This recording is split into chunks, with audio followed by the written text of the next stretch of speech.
Bem-vindo a mais um podcast da Igreja Ortodoxa Russa do Patriarcado de Moscou.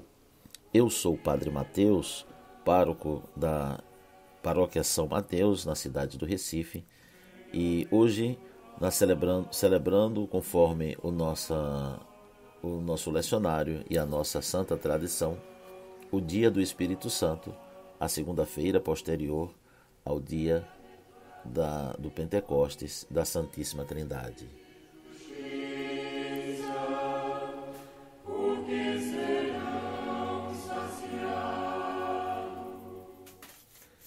Rei Celestial, Consolador, Espírito da Verdade, presente em tudo e ocupando todo lugar, Tesouro dos bens e doador da vida, vinde e habita em nós, purifica-nos de toda impureza e salva as nossas almas, Tu que és bom. Hoje é um dia muito especial, porque trazemos à memória o nosso grande Consolador, conforme a oração Rei Celestial. Aproveitando o momento que estamos estudando sobre oração, em que fazemos as meditações, vamos meditar, fazendo o próprio exercício nas orações que são pré-estabelecidas, esta oração que, segundo a tradição, um anjo entregou a São Pacômio.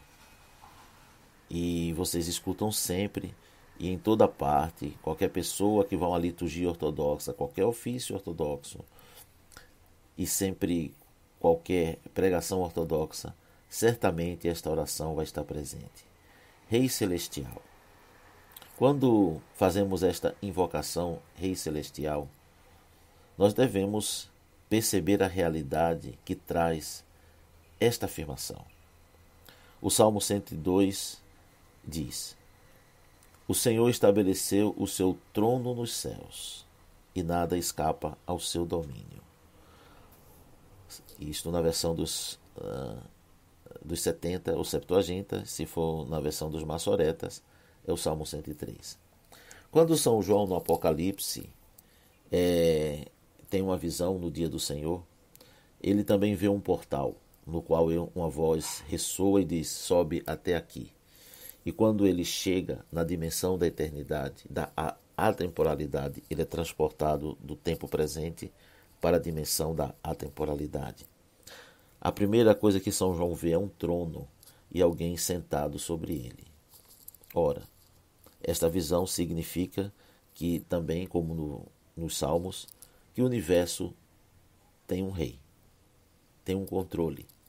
A realidade não é mecânica, não está sujeita à impessoalidade de leis. Ela não é algo que você diz A mais B é igual a AB. Então nós temos como, por exemplo, disso a meteorologia, que muitas vezes prevê um tempo e vem outro. Por que é que isto acontece? Porque os acontecimentos não são conforme a nossa ciência. A nossa ciência percebe uma parte da realidade.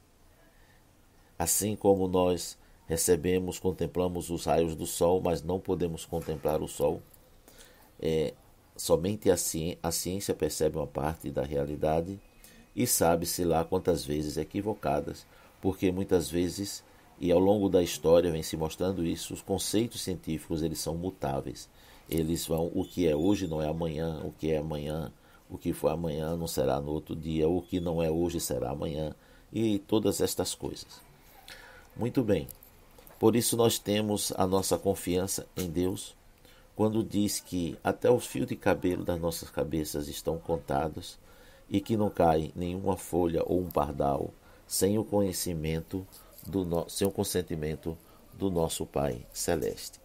Sendo assim, a Igreja expressa no seu primeiro credo, no seu primeiro grande concílio, onde vem o credo niceno-constantinopolitano, que é complementado com o segundo concílio ecumênico, ele diz assim: creio em um só Deus, Pai Todo-Poderoso, Criador dos céus e da terra, e de todas as coisas visíveis e invisíveis. A realidade, ela não é somente o que se vê. A realidade, aliás, é composto do que se vê e muito mais do que não se vê. Esta é a grande a grande realidade, fazendo essa redundância. Quando nós vemos aquelas comparações nas palestras motivacionais, que se pega um copo com água pela metade e pergunta-se o que é que você está vendo. Então as pessoas dizem, está metade cheio, metade vazio, ou está metade com água, metade e metade vazio, metade com água, metade vazio. Então sempre o palestrante aproveita dizendo, isso é relativo, depende do ponto de vista que você vê. E com isso ele vai provar que a realidade é relativa.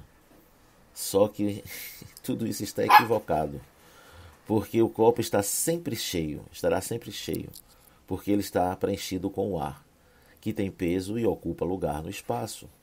Como o Espírito Santo que diz, como fala nesta oração, presente em tudo e ocupando todo lugar, a realidade invisível.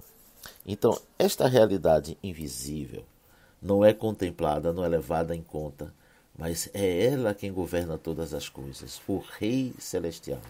Sendo assim, em frases como esta, tome o seu destino nas suas mãos, as pessoas pensam exatamente que podem planejar a vida e concretizá-la sem ser a vontade de Deus. Quantos cristãos não estão agindo assim desta maneira? Se comparando também aos que não conhecem a Deus, nessa nossa geração perversa, que abstraiu Deus da sua vida, ainda que o confesse com os lábios. Por exemplo, quando você escuta dizer, o acaso vai me proteger enquanto eu andar distraído.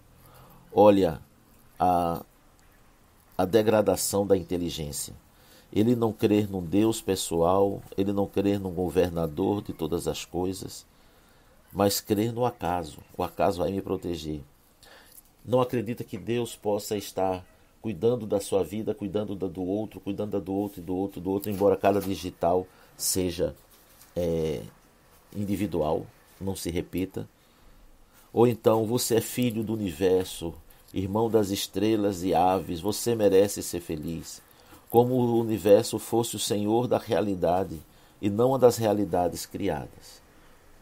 E as pessoas pautam suas vidas por tanta dessas besteiras, dessas ignorâncias do verdadeiro Deus. Quando nós, os cristãos, todos os dias, a primeira coisa que dizemos, Rei Celestial, entendemos que nossa vida não está sob o governo de nenhum governante da terra, de nenhuma realidade dominante da terra, que assim como a nuvem passa, assim como as estações passam. Então, quando nós nos damos conta que invocamos o Rei Celestial, vem a segunda afirmação, Consolador. Consolador é uma tradução ainda imperfeita, porque ela é a tradução do grego paráclito, para, que nos lembra linhas paralelas, que sejam lado a lado, e kletos, que quer dizer chamar, chamado. Então, o paráclito é aquele que é chamado para estar ao nosso lado. É o nosso companheiro, é o nosso ajudador, é aquele que está conosco em qualquer momento, porque ele está presente em tudo e ocupando todo lugar. Mas não apenas de uma maneira geográfica, não apenas de uma maneira existencial, porque também diz o Salmo, embora o Senhor seja excelso, ou seja, é grandioso, ele se curva para atender os humildes. Deus desce até nós. Por isso São Tiago diz, São Pedro, desculpem, o Senhor resiste aos soberbos, mas concede a sua graça aos humildes. E nosso Senhor Jesus Cristo, que desceu dos céus e subiu a montanha, na sua primeira afirmação de felicidade está, bem-aventurados os humildes de espírito, porque deles é o reino dos céus. Aqueles que não confiam a si mesmos, a sua inteligência, a sua compreensão de mundo, a sua visão de mundo, as suas decisões, aquele que confia em Deus e submete-se à sua vontade, é o humilde, que vai edificando a sua casa sobre a rocha. E aí vem mais, dizendo-se ainda, Espírito da verdade. num mundo tão relativo de tantas vozes, de tanta confusão de entendimento, de tantas narrativas, de tantas construções de cosmovisão. É aquela voz que fala no coração, que é a voz do bom pastor, como Cristo disse: as minhas ovelhas ouvem a minha voz. E a voz da felicidade também, porque o Salmo 1, na sua primeira afirmativa, o primeiro salmo, o primeiro verso diz: feliz o homem que não andou segundo o conselho dos ímpios. Ou seja, que não deu ouvido às narrativas de visões de mundo, de compreensões psicológicas, antropológicas, sociológicas, que têm apenas uma parte da verdade e muitas vezes até equivocada, mas dá ouvido àquela voz. A voz que Elias ouviu não no meio da tempestade, não no meio de um terremoto, mas de uma calmaria. Por isso que está dito: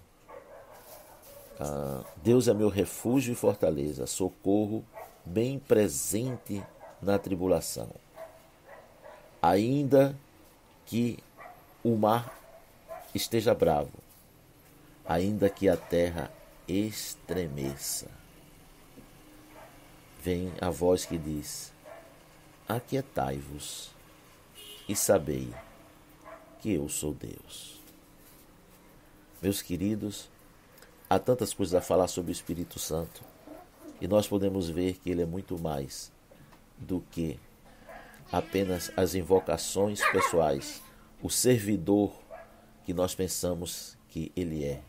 A falta de conhecimento da doutrina da Santíssima Trindade traz a muitos cristãos no Ocidente o desconhecimento do verdadeiro papel do Espírito Santo, que o credo chama Senhor que dá vida, que procede do Pai, e com o Pai o Filho recebe a mesma adoração e a mesma glória.